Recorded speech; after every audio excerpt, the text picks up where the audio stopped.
Have you ever imagined what it's like to love someone with such force, and suddenly that person looks at you as if you were a complete stranger? That's exactly what happened to Sarah. One day, she was the love of his life. The next, just a shadow of something he could no longer remember. And what came after was something that not even in the most painful nightmares could she have imagined. Sometimes fate doesn't destroy love all at once. It erases it, piece by piece, until only silence remains. This is one of those emotional stories that makes your heart tighten and your mind wonder, how far is someone capable of going and not be forgotten?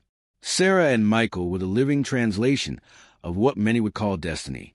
From the first moment they crossed paths, there was something invisible, almost magnetic, that attracted them inevitably. Neither of them believed much in these cosmic coincidences, but one prolonged look, a distracted conversation, and a shared laugh were enough for the world to suddenly seem smaller, as if everything else ceased to matter. The love between them was born in a simple way, but grew fast, strong, and full of purpose. It was as if they had recognized each other from other lives, and all the time lost until that meeting finally made sense. Michael, with his confident manner, knew how to make her feel protected, and Sarah, with her light and sensitive heart, transformed even silence into comfort. They were accomplices, partners in dreams and journeys. They shared everything: plans, laughter, fears, the last slice of pizza, and even tears on difficult days. Those who saw them together said that love was a house with open windows, and that it was enough to watch them for a few minutes to believe that life could still be beautiful. But fate, always full of tricks, loves to test the solidity of what seems unshakable. And while they swore eternity, time, silent, prepared the first blow that would change everything, there was something charming about the routine they created together, something that recalled the comfort of simple things, those that need no explanation.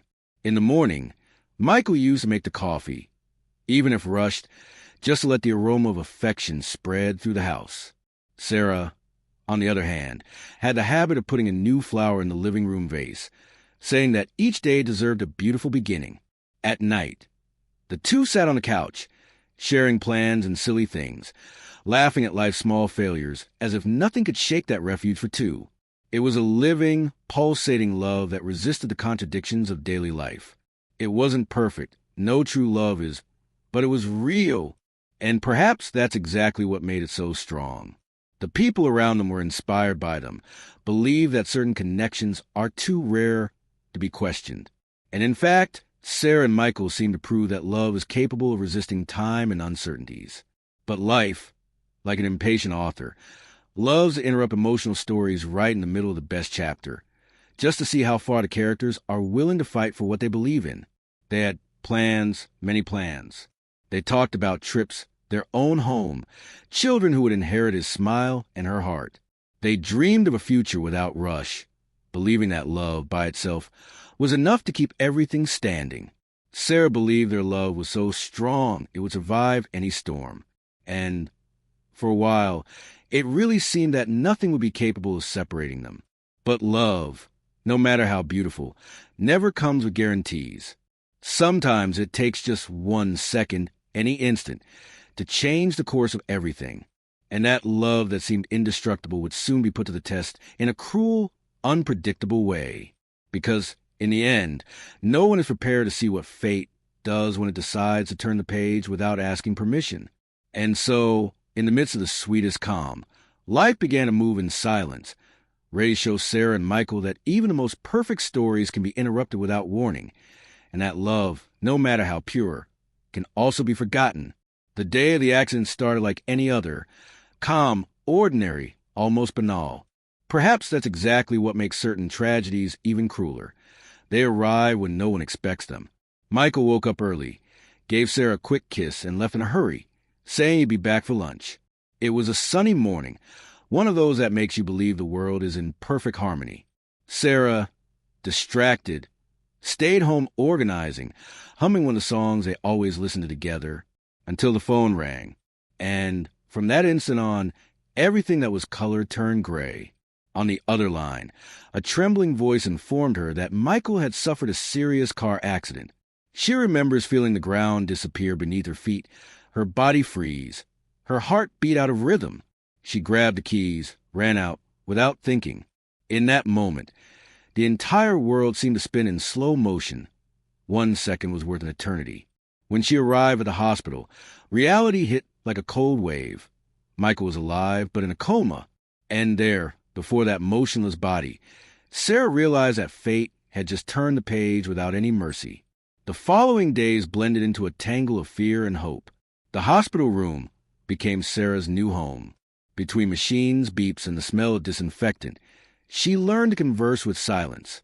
She spent hours holding his hand, talking as if Michael could hear her, as if her words could guide him back. She talked about the day, about what she cooked, about how much she missed the silly jokes. She spoke with faith, but her heart bled. Doctors came and went with cautious looks, like someone who knows something they prefer not to say.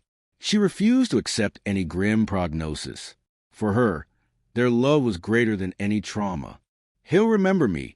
He has to remember," she repeated like a mantra.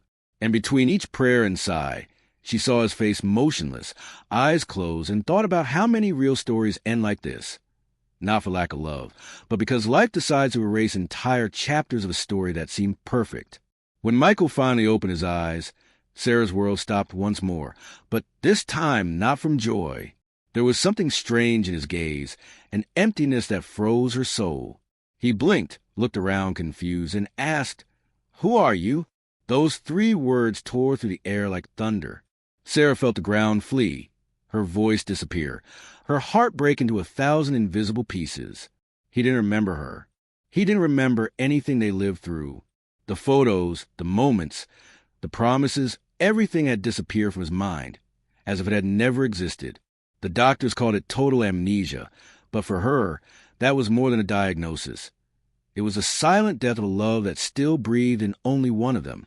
She still loved him with all her strength, but now had to deal with the fact that this man, the same face, the same smile, was no longer the Michael she knew. And the most painful thing is that, deep down, she knew that the struggle beginning there would be against forgetting. Sarah couldn't accept it. It was as if the universe had torn from her what was most precious. Not Michael's body, but his memory of her, the invisible bond that united their souls. In the first days after awakening, she tried to remain calm. "It's just a phase," she repeated to herself, trying to convince herself that, soon, everything would return to normal. She brought photo albums, old videos, small memories that told great stories. She showed the trips they took, the birthdays, the letters they exchanged, the smiles frozen in time. But with each attempt, Michael observed her with the look of a curious stranger, polite, confused, distant. It was the same face, the same voice, but the essence seemed to have dissolved at some point she couldn't reach. The love that was once natural now seemed a constant effort, a desperate search for crumbs of recognition. And what was once reciprocity transformed into loneliness. Deep down, Sarah felt she was fighting against something bigger than her, the force of forgetting. The nights were the worst. While he slept, she cried in silence, asking the ceiling what she had done wrong. She came to doubt her own faith, thinking that maybe she was paying for something she didn't even remember. She tried to be strong during the day, but the weight of absence oppressed even her breathing. It was like living with a ghost, the ghost of a love that only existed inside her. Friends and family tried to console her, said that time healed everything. But how could time heal something that still pulsed inside her with such force? It was a pain that didn't pass, a wound that insisted on bleeding even when it seemed dry. Sarah believed in the emotional stories she saw in movies, those in which love overcomes memory, in which a touch reignites lost memories. And, perhaps for that reason, she refused to give up. She still believed she could win him back, that time and patience were enough. But time, cruel as always, didn't wait for anyone, and her patience was beginning to transform into exhaustion. As the days passed, Sarah realized that Michael was pulling away, not out of cruelty, but out of inability. He tried to be kind, tried to understand what she felt, but the emptiness inside him was impenetrable. Sometimes he asked about the life they had together, and she told him, full of hope, but in his eyes there was no emotion, only curiosity. It was as if he were hearing someone else's story. And that's when Sarah began to understand the true meaning of losing someone who is still alive. Love, which was once strength, became a prison. She found herself trapped in the past while he tried to adapt to the present. And amid this confusion of feelings, fate, once again, was preparing to intervene. Because the emptiness Michael felt would soon be filled. And it wouldn't be by Sarah. In the hospital, someone new was beginning to occupy space in his life. Someone who helped him find himself again and, unknowingly, would place Sarah before the deepest pain of her existence. It was on an ordinary morning, between the sound of hurried nurses' footsteps and the sterile smell of hospital corridors, that Emily entered Michael's life. She didn't arrive with fanfare, nor with grand intentions. She appeared like someone who comes to add a gesture, help, a look of compassion. She was a nursing assistant in the rehabilitation department and, by coincidence or irony of fate, assigned precisely to accompany his treatment. She had a soft voice and a calm manner, the kind that transmits peace even when the world collapses. Michael, still confused and trying to reorganize the pieces of a fragmented mind, felt at peace near her. It wasn't love. Not yet. It was relief. Emily didn't demand memories, didn't charge answers, just helped him exist again, step by step, while Sarah fought to make him remember what they were. Emily helped him accept who he was now. And in the middle of this delicate transition, life, with its sharp irony, began to redraw bonds that no one planned. Sarah watched from afar, and although she knew she shouldn't feel anger, something inside her burned in silence. Because deep down she understood love can be stolen without anyone noticing. As the days passed, Emily came to be present in everything. She was the one who encouraged him in therapies, who laughed at the unfunny jokes Michael made, who listened to the simplest confessions of someone trying to relearn how to live. Sarah continued there, firm, tried to show him that there was still a story before all this, but her words seemed to get lost in the air without echo. It was painful to see that, while she strived to reignite the past, another person was building the present beside him. Emily, without realizing it, became an emotional support point, the most recent memory, the face that his recent memory recognized naturally. And Sarah began to feel like an intruder in her own story. She saw the looks they exchanged, not of passion, but of understanding. And, paradoxically, that hurt even more. Because love, sometimes, doesn't die in an outburst. It unravels gradually, like a flame that extinguishes without wind. And, with each smile she saw rise on his face because of Emily, Sarah felt her own heart say goodbye, centimeter by centimeter. There was one afternoon, in particular, that she would never forget. Michael was learning to walk again, supported by crutches, and Emily walked beside him, holding his arm carefully. When he took the first step without stumbling, he smiled, a sincere smile, light, full of victory. And Sarah, standing at the door, realized that smile wasn't for her. It was one of those moments that have no sound, but leave an echo that lasts forever. In that instant, something inside her broke, and she understood that the love she felt needed to fight against something that time and memory had erased. Emily wasn't a threat.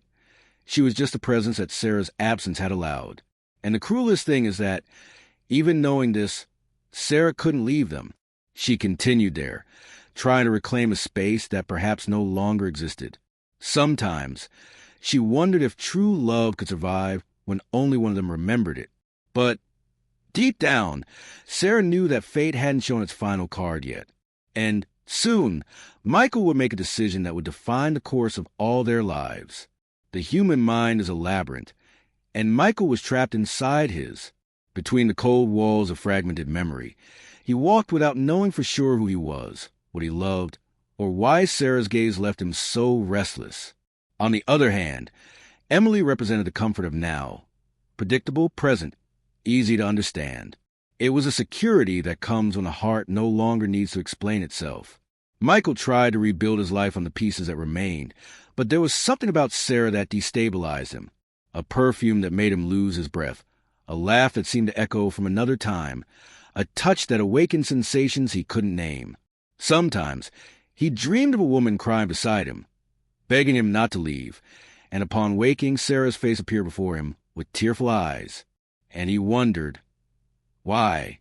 If he didn't know her, did she look at him like someone who had loved him for a lifetime? Emily, on the other hand, never demanded answers. She was just there, firm, offering the now while the past continued wrapped in fog. And it was in this dilemma that Michael found himself divided between the serenity of the present and the echo of what the heart insisted on remembering. Sarah, realizing he was pulling away, tried everything. She showed photos, letters, memories kept with care. She took him to the places that were once theirs, the coffee shop where they met, the park where they promised a future, the lookout where he had sworn never to forget her. But with each attempt, Michael seemed to close himself off even more. The memories didn't return. Only flashes came, quick, almost cruel. He felt the pain of something he couldn't name. And Sarah, even hurt, refused to give up, not because she didn't understand that love changes, but because she believed that certain connections transcend logic. However, the more she tried to reignite the past, the more Michael clung to the present with Emily. It was like trying to hold water in your hands. The more force you put, the faster it slipped away. In one of the last conversations between them, Michael said something Sarah never forgot. "I believe I loved you once, but I no longer know who I was when I did that." It was like hearing her own heart fragment. And then came the day of choice. Michael was discharged from the hospital, and both Emily and Sarah were there. One represented what time erased, the other what time built. He observed them in silence, with the heavy gaze of someone who carries a decision no man would like to make. For a few seconds, Sarah believed he would remember. The way he looked at her seemed different. There was something in his eyes that shone like a flash of memory. But immediately after, he took a step toward Emily and held her hand. Sarah's world collapsed without sound, only with the silent pain of someone who understands they lost something that love couldn't protect. Emily didn't celebrate, just lowered her eyes, aware of what that gesture meant.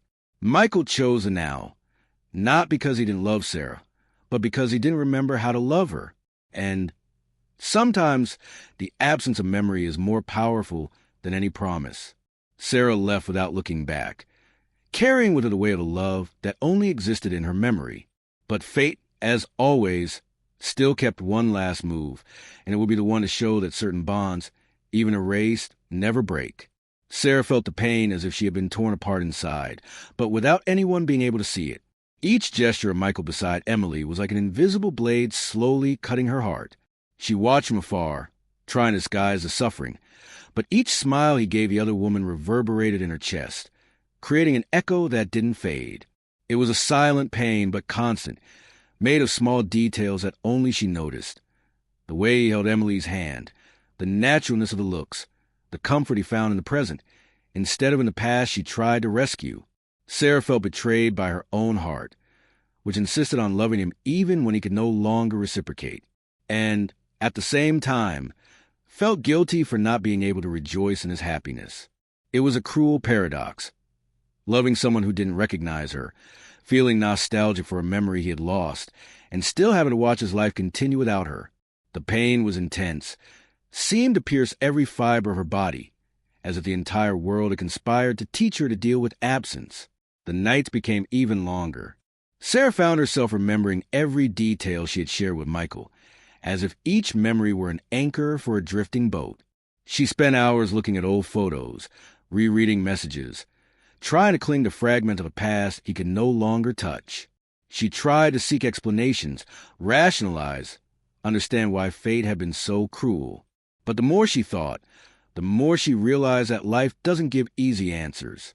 She felt a mixture of anger, sadness, and helplessness. Anger at fate, sadness at the loss, helplessness before a love that couldn't be reconquered. And, still, amid this whirlwind, there were small sparks of understanding. Sarah began to realize that Michael couldn't help her, not out of malice, but because his memory had disappeared. It was fate itself that decided, silently and implacably, that this chapter of her life needed to be closed. And with each passing day, the pain seemed greater, deeper, harder to ignore. But at the same time, the pain brought something unexpected, awareness.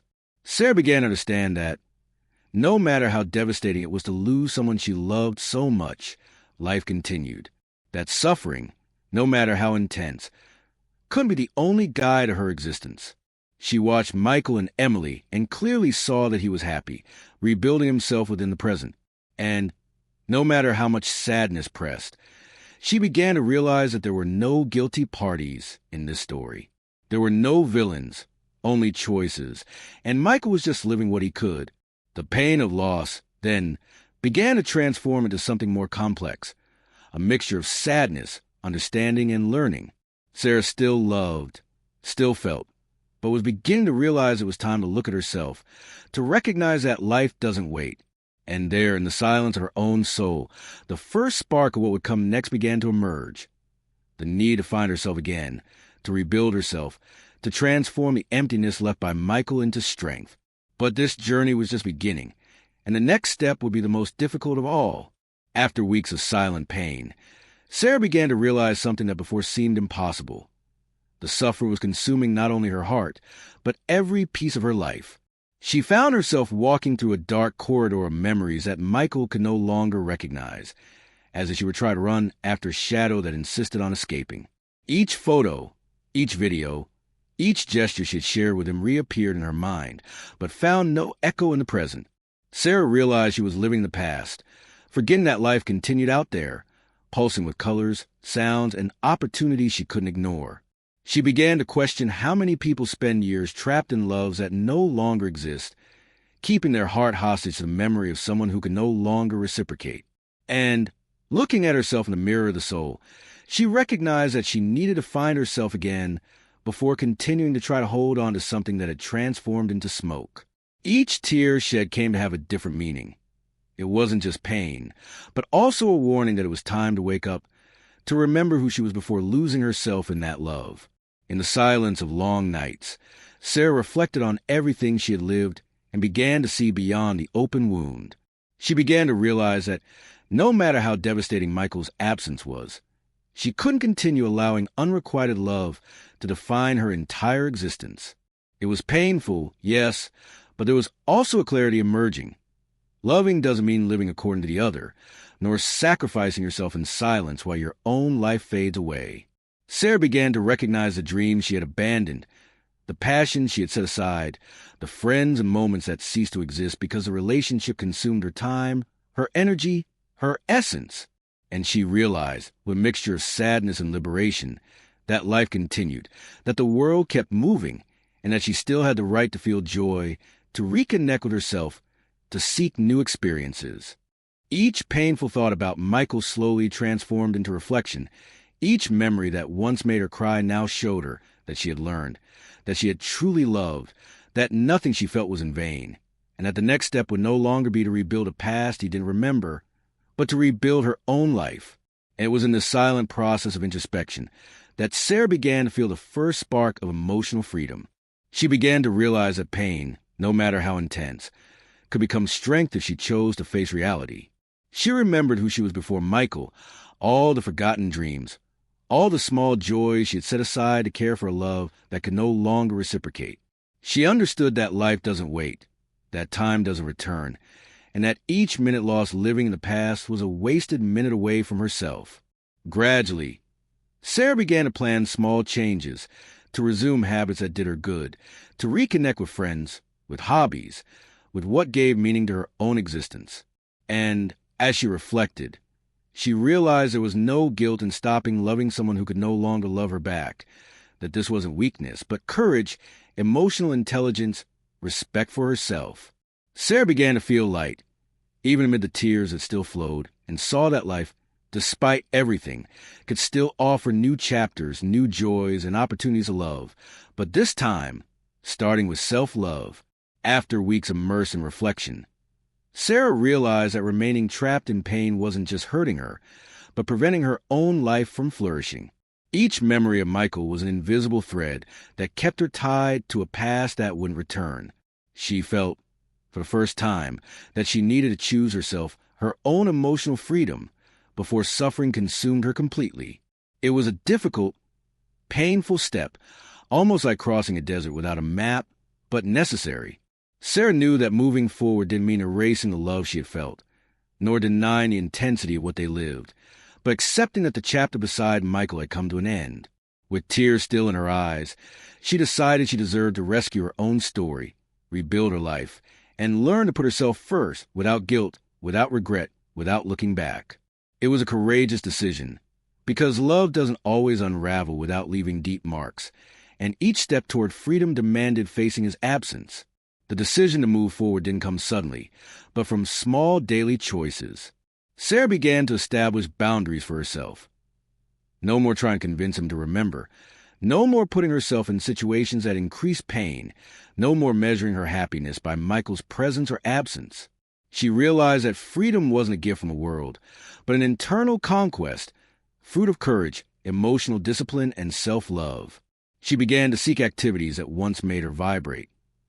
Resume abandoned hobbies, reconnect with friends who supported her, dive into projects that previously stayed on the sidelines. Each small action was like placing bricks in the construction of a new life, a life that didn't depend on anyone, that flourished from her own essence. Sarah still felt longing, still remembered each gesture, but now could smile without guilt. And, more importantly, she discovered that Michael's absence didn't need to be synonymous with emptiness. On the contrary, it could be the catalyst for an emotional rebirth, an opportunity to discover who she really was. Over time, the choice to move forward transformed into concrete transformation. Sarah began to realize that pain, when faced with courage, could become learning, self-knowledge, and strength. She observed the world differently, seeing opportunities where she once saw obstacles, discovering pleasure in simple things that had been neglected during the intense love she felt for Michael. Each step taken, each spontaneous smile, each achievement, small or large, became a silent victory over the pain that had kept her paralyzed for so long. And, even though her heart still beat for him, she understood that unrequited love wasn't failure, but a valuable lesson about limits, about acceptance, about the importance of loving yourself first. Sarah finally allowed herself to exist fully outside his reflection, and it was in this process that life began to return colors, hope, and joy to her. But the next step, more intense and liberating, would be to transform all this reconstruction into a true new beginning, a new beginning that would lead her to discover the strength that had always been within her. Sarah began to rediscover the world around her, as if she were opening her eyes for the first time. Each friend reconnected with, each smile exchanged, each light conversation became a reminder that life didn't need to revolve around pain. She resumed old hobbies, painted, wrote, walked through places she once neglected, and allowed herself to feel small joys she had forgotten. Each step was a silent conquest, proof that it was possible to rebuild her own existence without depending on anyone. Sarah realized that Michael's absence, although painful, had created space for her to find herself again. It was a slow process, full of ups and downs, but each advance returned power, confidence, and self-knowledge to her. She began to feel whole again, not because she had forgotten, but because she had finally learned to put herself first, to listen to her own desires, and to respect her feelings. The past still existed in her memory, but no longer defined her, nor stole her capacity to be happy. With each passing day, Sarah felt more connected with her passions and with the people who valued her. She rediscovered the pleasure of being alone without feeling lonely, of traveling, exploring, creating, challenging herself, and allowing herself new experiences. She understood that the new beginning wasn't just leaving something behind, but learning to live fully, embracing her own story and her own worth. Each smile conquered, each goal achieved, each moment lived by herself transformed into fuel for her self-esteem. Sarah began to realize that life is made of cycles, and that, sometimes, loss is necessary to open space for growth. The pain that once seemed unbearable now transformed into wisdom, into strength, and into capacity to perceive that self-love is the foundation of any healthy and lasting relationship. By allowing herself to be reborn, she discovered she could be happy alone, without needing the recognition or reciprocity of someone who could no longer reciprocate. With the new beginning, Sarah came to see the world with new eyes. Each morning brought the opportunity to learn something new, to live something that was once unimaginable, to reconnect with what really mattered, herself. The memories of Michael still existed, but no longer as chains, but as memories that strengthened her. She felt free to create new paths, new dreams, new stories that no one could erase. And by allowing herself to live fully, she realized that happiness doesn't depend on the past or on other people. It is born within each choice we make each day. Sarah was stronger, more aware, and more alive than she ever imagined, ready to embrace life with courage and passion, understanding that each loss brings with it the chance for a true new beginning. And so, even with her heart still marked, she walked toward a future where self-love would be her guide, and any wound from the past to transform into learning and liberation, preparing her to close a cycle and move forward once and for all. One day, Sarah saw Michael and Emily together at a coffee shop, smiling in a relaxed way, almost as if the entire world were in harmony around them. For an instant, she felt that knot in her chest that had accompanied her since the day he had made his choice. But instead of pain, a different feeling emerged: serenity. Sarah realized she no longer needed to feel guilty for having loved or for having lost. She understood that life continues even when someone we love goes down a different path, and that the other's happiness doesn't diminish the value of our own love or our story. Watching them from afar, she smiled silently, recognizing that the love she felt had been real, deep, and transformative, and that what she lived didn't need to be forgotten, just integrated into her own story as learning, memory, and inner strength. Sarah discovered that gratitude can exist even in the face of pain, that accepting reality is an act of courage, and that closing a cycle is, above all, a gift we give ourselves. As she walked through the city streets, feeling the wind on her face, Sarah realized that each tear shed, each night of loneliness, each painful memory had built the person she had become.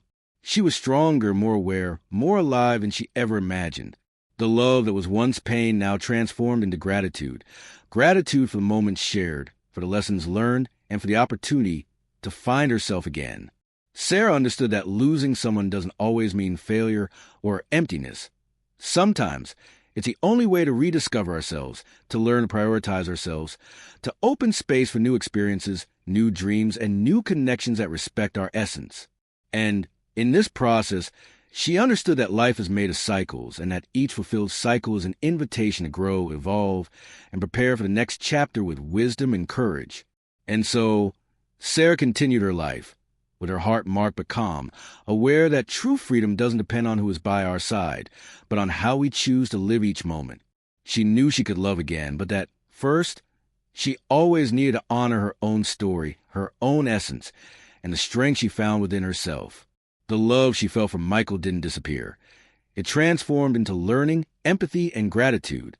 And, realizing this, Sarah smiled once more, this time to herself, feeling she had completed an important cycle. A cycle that taught that losing someone can be, paradoxically, the best way to find yourself, to strengthen yourself, and to live fully according to your own truth. And, in that moment, Sarah understood that each experience, no matter how painful or unexpected, is an opportunity for transformation, and that life continues, always offering new chances to start over, love, and be happy, exactly as she chose to do. Sarah's story reminds us that losing someone isn't always the end, but can be the beginning of the greatest transformation of your life. So I ask you, are you allowing the pain of a lost love to define who you are, or are you ready to find yourself again, rebuild your strength, and rediscover your own happiness? Think about it. Reflect on how each choice you make today impacts your tomorrow, and how self-love can be the key to not repeating old cycles. And if you want to continue learning to transform emotional challenges into growth and freedom, subscribe to the channel now and turn on notifications so you don't miss any story that can change your life.